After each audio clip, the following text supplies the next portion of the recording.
deputados da oposição se movimentam na tentativa de respaldar um pedido de impeachment da presidente Dilma. São parlamentares de PSDB, DEM, PPS, Solidariedade e até alguns da base aliada como PMDB e PSC. Até hoje, a Câmara recebeu 17 pedidos de impeachment. 4 já foram descartados. A oposição se baseia em 2 frentes legais com potencial de abrir caminho para o impedimento da presidente: a rejeição das contas do governo pelo TCU e as ações no TSE, que questionam contas de campanha e apontam irregularidades como abuso de poder político e econômico. Conversa comigo o advogado Alexandre Bahia, que é professor de Direito Constitucional da UFOP. Bem-vindo, Alexandre. Obrigado. Alexandre, hoje nós podemos dizer que há uma base clara para um pedido de impeachment da presidente Dilma? De todos esses pedidos que a gente já viu aí, de tudo que já foi apresentado, me parece que não. A questão das contas ou abuso de poder econômico, acho que não tem nada ali tão substancial que possa configurar o crime de responsabilidade previsto na Constituição. Quando a gente fala em base clara, exatamente o que quer dizer isso, né, em relação à Constituição? Porque a Constituição, ela fala quais são os crimes de responsabilidade, ela delega, inclusive, para uma lei, existe uma legislação que disciplina os crimes de responsabilidade. Então tem uma tipificação aí, tá? Não é uma questão só política. O impeachment não é uma questão só política, é uma questão jurídica que está permeando aí, e eu preciso configurar uma das hipóteses legais previstas na legislação. Se eu não tentar forçar a barra aí para uma analogia por causa de contas ou qualquer outra coisa, não me parece ser o caminho se eu quiser fundamentar um pedido de impeachment sério. Quando você fala que não é uma decisão só política, é jurídica, é porque está previsto, tem uma previsão constitucional, Isso. Que é o que legaliza esse instrumento do impeachment. Mas, ao mesmo tempo, a oposição, quando discute essa questão de base legal e tal, fala que o impeachment é uma decisão política, porque é uma decisão tomada dentro do legislativo. Isso não é uma contradição? Como é que é isso? Ele tem essa dupla dimensão. É claro que ele tem uma dimensão política também, mas na verdade, ele tem uma natureza híbrida. Tanto que, durante o processo de impeachment, se ele for aceito na Câmara, a Câmara faz um juízo de admissibilidade, que é claro que é político, né? Mas quando ele vai para o Senado, e o Senado é competente para fazer julgamento, propriamente dito, a presidência do Senado sai, e quem preside o Senado durante o processo de impeachment é o presidente do STF. Justamente na ideia de dar àquele processo um caráter um pouco mais jurídico. É o presidente do Supremo, Isso. Então.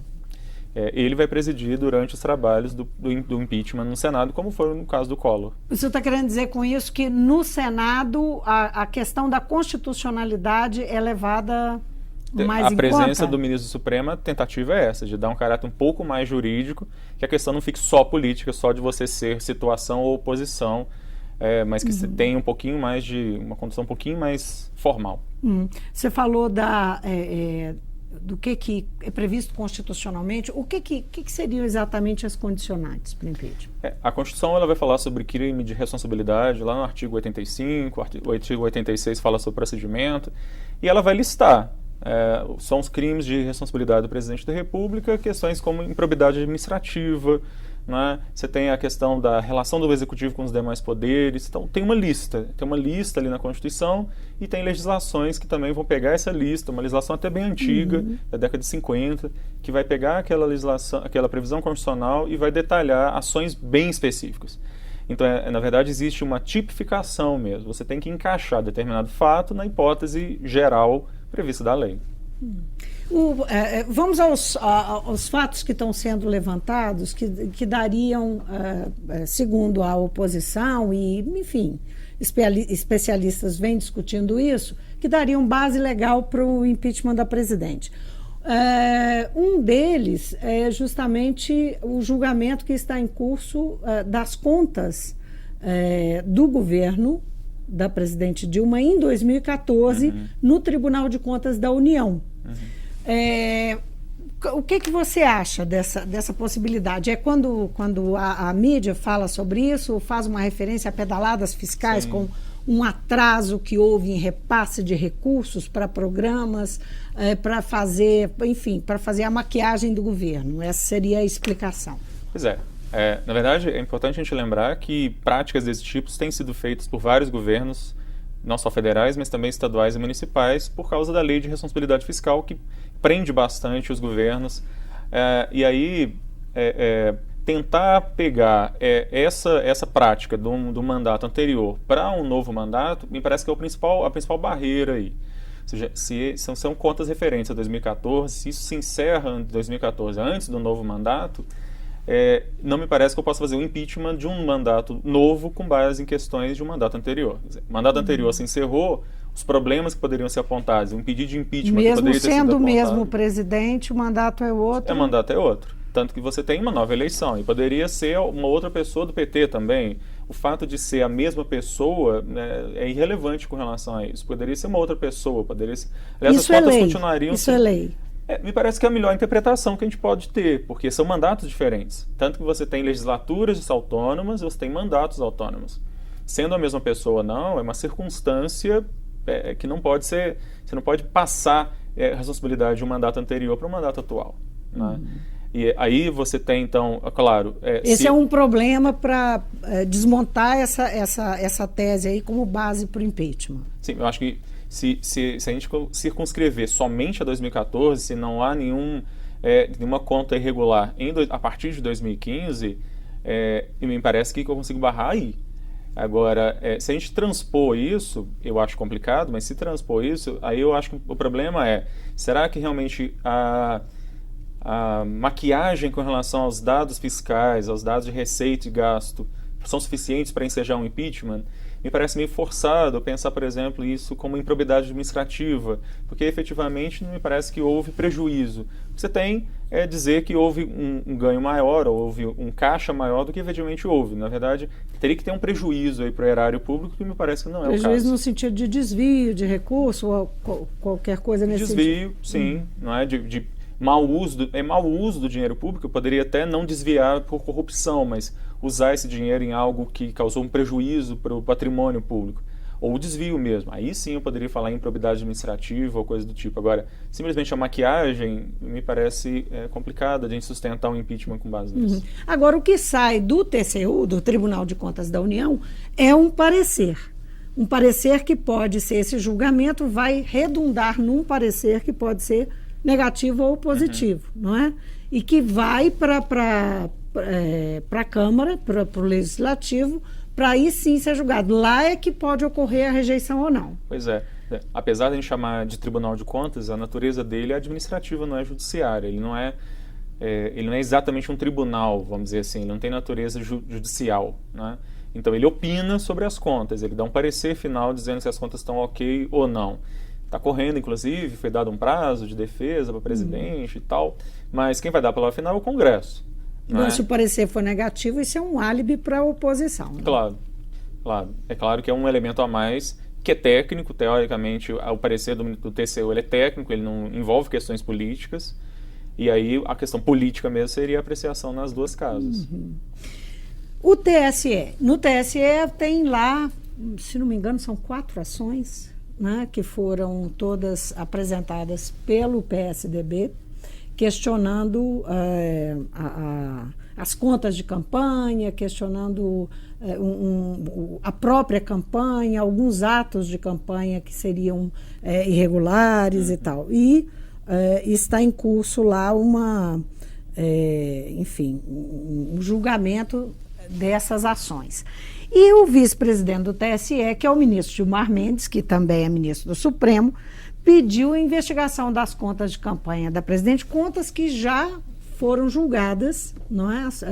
Que são as contas de campanha que é de 2014, da campanha que acabou ano passado, e que já foram aprovadas, com ressalva, mas foram aprovadas, ele era inclusive o relator. Aí o Procurador-Geral da República, Rodrigo Janot, deu um parecer, porque ele é solicitado a dar, dizendo que não tem que pedir investigação, já que isso ocorreu. E o Gilmar Mendes, o ministro Gilmar Mendes, insiste nisso. Como é que você interpreta essa situação? Bom, em primeiro lugar, é bom dizer que as ressalvas que foram feitas às contas da Dilma são ressalvas técnicas, formais, nada que comprometa efetivamente a campanha. Quer dizer, as contas foram aprovadas. As ressalvas que foram feitas são questões burocráticas, questões que podem ser muito facilmente resolvidas sem levar a maiores consequências. Então, o que a gente tem é uma decisão de aprovação. O ministro recolocar a questão e pedir para a Procuradoria-Geral da República verificar novamente se existe alguma irregularidade, primeiro que me parece que ele está ofendendo uma decisão que o próprio TSE já tomou. A decisão do TSE é que as contas foram aprovadas. Né? E o TSE ele teve prioridade de julgar as contas da Dilma, inclusive porque ela ganhou a eleição. Agora, por exemplo, que ele está julgando as contas do Aécio, por exemplo, de outros candidatos, que ele está vendo outras irregularidades, enfim, mas ele julgou as contas da presidente, daquele que ganhou, e aprovou. Então, me parece meio estranho um ministro do TSE pedindo um novo parecer para o Procurador-Geral da República. Mais estranho ainda, esse procurador mostrar isso, que não há mais o que dizer, já que as contas já foram aprovadas, e o ministro insistir. Isso gera uma situação muito estranha. Agora, houve, inclusive, o ministro Gilmar Mendes disse, ele não sugeriu, ele disse que o Rodrigo Janot está agindo como advogado da presidente Dilma. Qual que é o grau de gravidade, né, nesse tipo de estranhamento aí com essas figuras da República? Pois eu acho que isso fragiliza muito as nossas instituições. A Procuradoria-Geral tanto a Procuradoria-Geral da República quanto o próprio TSE e o próprio STF, que afinal de contas o Gilmar está lá no STF também. Acho que isso cria um tipo de atrito desnecessário. O procurador acabou de ser reconduzido por aprovação no Senado, não é simplesmente uma indicação da presidente, ele foi reconduzido no Senado, foi submetido a uma sabatina, ele está no exercício normal das funções dele, tem ampla liberdade para poder promover ações, então me parece desnecessário e cria uma situação muito ruim de atrito entre os poderes, que na verdade é desnecessário, quer dizer, a gente não precisa de mais esse problema. Mas Gilmar Mendes tem poder para efetivamente reabrir a investigação? Não, porque ele é juiz. Quer dizer, ele não pode esquecer que ele é juiz. Ele não é Ministério Público.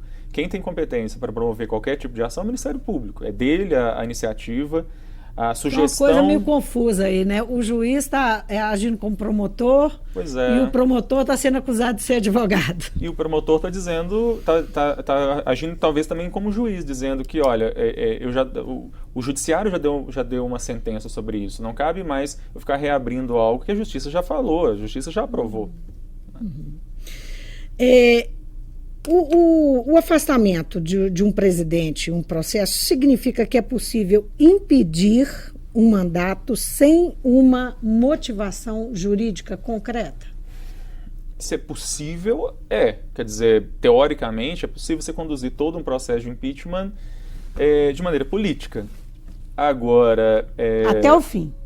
Mesmo com o presidente do STF comandando lá o Senado. Pois é claro que aí o papel do presidente do STF seria alertar para o fato de que, por exemplo, não haveria uma questão jurídica presente, mas ele conduz o processo. Quem vota são os senadores, aí os senadores que fariam. Na verdade, a gente tem que começar a repensar, inclusive, algumas questões, porque a gente tem um vizinho nosso que houve um processo de impeachment recentemente, que foi o Paraguai, em que foi muito falado justamente isso, quer dizer, você tinha um presidente sem maioria no Congresso, o Congresso de lá dominado por um partido que há mais de 40 anos domina a cena política no Paraguai, de repente você elege um presidente fora desse partido de oposição, ele sem maioria no Congresso, eles derrubam um presidente num processo que foi relâmpago, de um dia para o outro foi chamado de golpe branco, né? E que, na verdade, a gente tem que começar a repensar as nossas próprias instituições, quer dizer, é isso que nós vamos querer, quer dizer, um presidente que de repente perde a maioria numa casa, ele pode sofrer um impeachment dessa forma, né? Não tem a maioria da população com ele, está com baixos índices de aprovação, então está liberado. Porque, na verdade, quando a gente pensa no sistema parlamentarista, por exemplo, no sistema parlamentarista, você tem a possibilidade de tirar o primeiro-ministro, ou do primeiro-ministro criar um voto de desconfiança com relação ao Congresso, e todo mundo cai. Você refaz a eleição, tanto o legislativo quanto o executivo. Essa situação nossa do legislativo poder tirar o executivo, mas o legislativo permanece ali, é uma situação que realmente pode levar a golpes brancos, e isso é algo muito complicado. Uhum.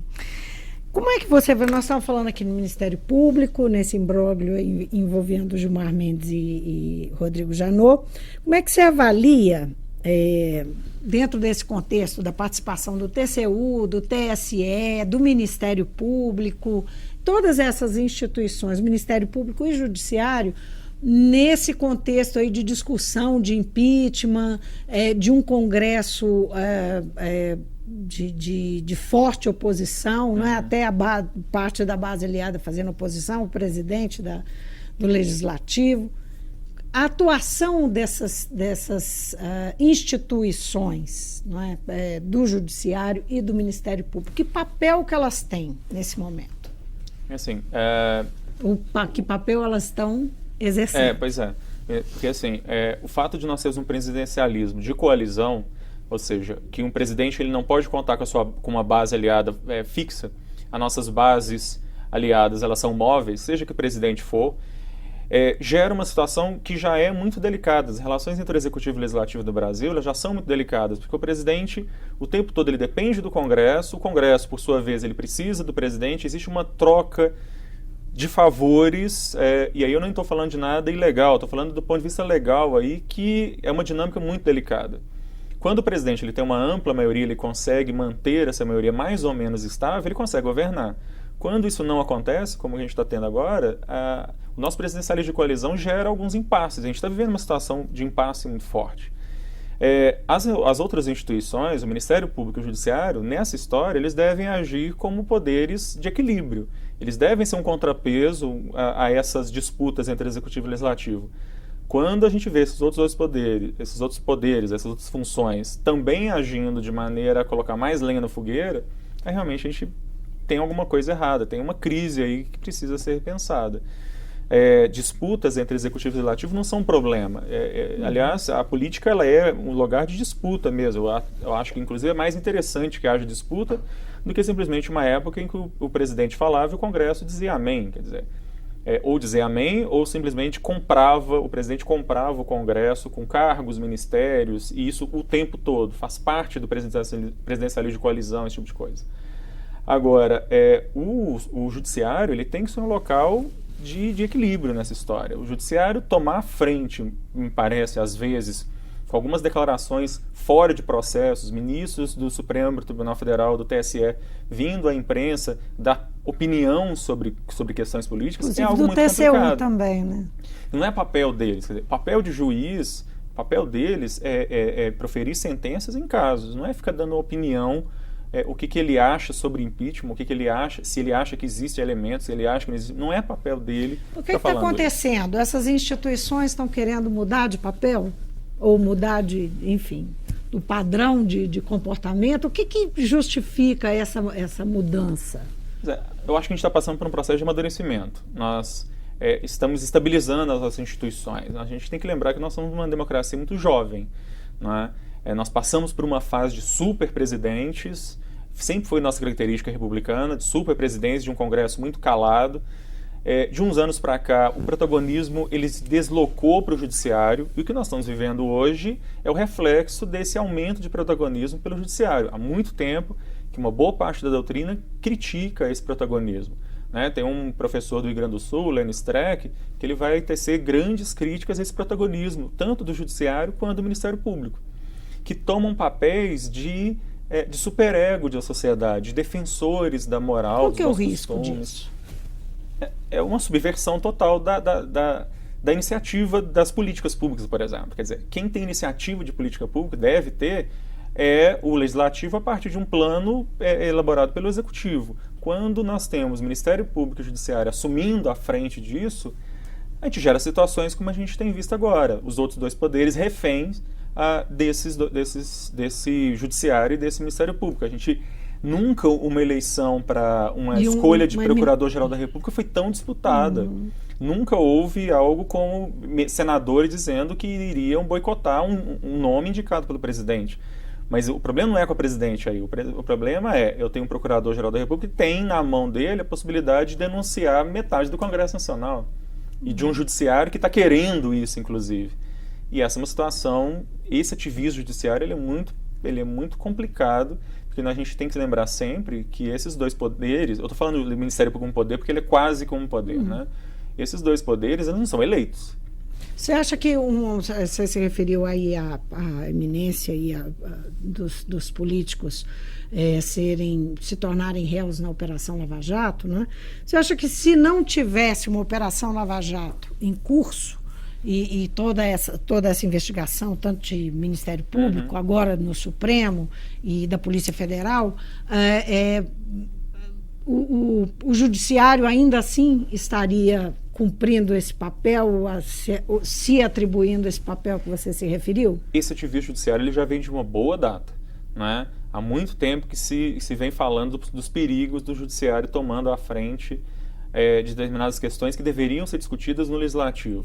É claro que a culpa aí não é só do judiciário. Existe uma culpa também do próprio legislativo, que nunca tomou o papel de protagonismo que ele deveria ter. A Constituição coloca o legislativo como o grande poder da República. Apesar de a gente falar de harmonia entre os três poderes, o fato é que o legislativo deveria ocupar esse papel. Não muitas vezes da forma como a Câmara parece fazer, mas é fato que é papel do legislativo a ponta de iniciativa. Quando ele não faz isso, porque os nossos partidos não tomam partido sobre questões polêmicas, isso tem desaguado no judiciário. O judiciário tem tomado para si um papel político que deveria ser de outros poderes. Alexandre, muitíssimo obrigado. Nosso tempo acabou. A conversa aqui podia se estender, porque é muito boa, mas obrigada de qualquer forma. Eu conversei com o advogado Alexandre Bahia, ele é professor de Direito Constitucional da UFOP e do IBMEC. Nossa conversa aqui, esse momento político, esse momento de crise política em que o impeachment, um eventual pedido de impeachment pode ocorrer, as instituições envolvidas nessa questão e a questão da constitucionalidade, o aspecto jurídico de um eventual pedido de impeachment. O Mundo Político fica por aqui. Obrigada por nos acompanhar e até o próximo programa.